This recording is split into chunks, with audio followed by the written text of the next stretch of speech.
Selamat berjumpa kembali dengan saya di media pembelajaran akuntansi untuk materi hari ini. Jangan lupa klik like and subscribe. Assalamualaikum warahmatullahi wabarakatuh.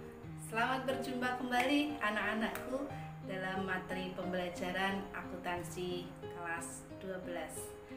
Baik, untuk hari ini kita akan melanjutkan materi kita tentang persamaan dasar akuntansi. Pencatatan transaksi dalam akuntansi itu harus dilakukan secara sistematis dengan menggunakan sistem berpasangan dan menggunakan prinsip keseimbangan. Keseimbangan antara apa? Antara aktiva dan juga pasifa. Artinya, jumlah kekayaan perusahaan itu harus sesuai dengan hak kekayaan perusahaan tersebut.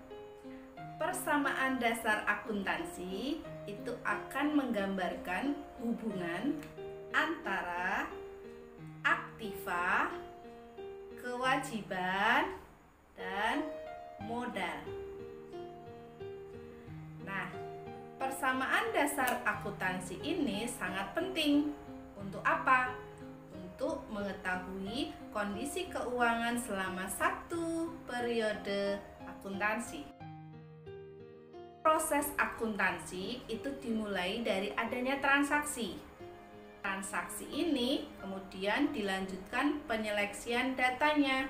Kemudian setelah itu dianalisis. Dari analisis kemudian dicatat dan dibukukan yang nantinya akan muncul neraca saldo dan menghasilkan laporan keuangan. Transaksi keuangan adalah suatu peristiwa ekonomi yang mempengaruhi sektor keuangan suatu perusahaan.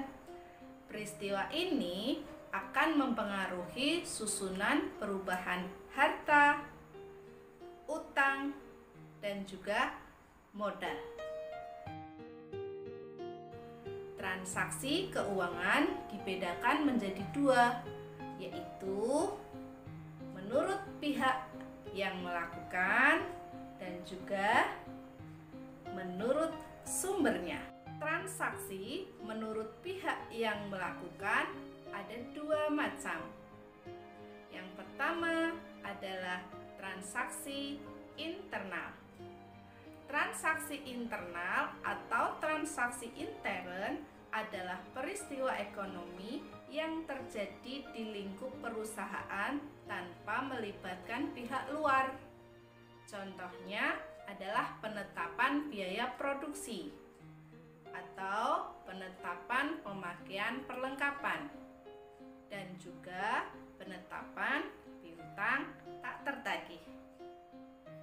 Jenis yang kedua adalah transaksi ekstern atau transaksi eksternal. Transaksi ekstern adalah peristiwa ekonomi yang dilakukan sebuah perusahaan dengan melibatkan pihak luar. Misalnya pembelian, kemudian penjualan, ataupun pembayaran utang. Jenis yang kedua adalah transaksi menurut sumbernya.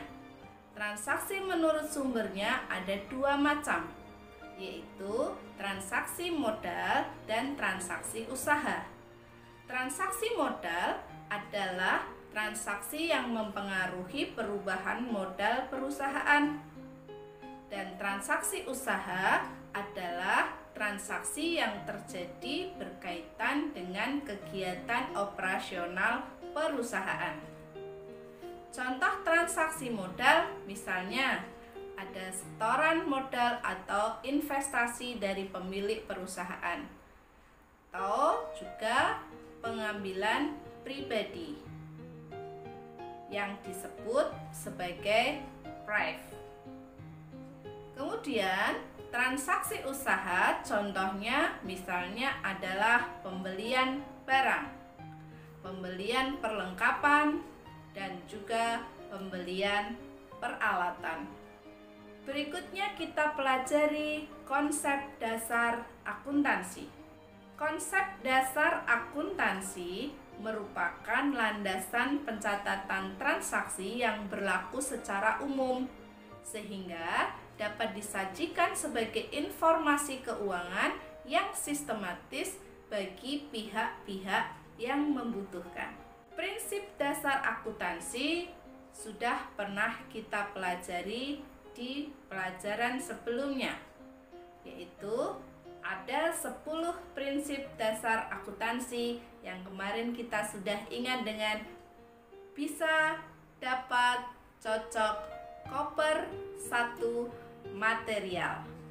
Artinya, biaya historis, pengakuan pendapatan, mencocokkan, konsistensi, pengungkapan secara lengkap, entitas ekonomi, periode akuntansi, satuan moneter, kesinambungan usaha, dan materialitas. Apa rumus persamaan dasar akuntansi? Rumus persamaan dasar akuntansi adalah aset sama dengan liabilities ditambah equity,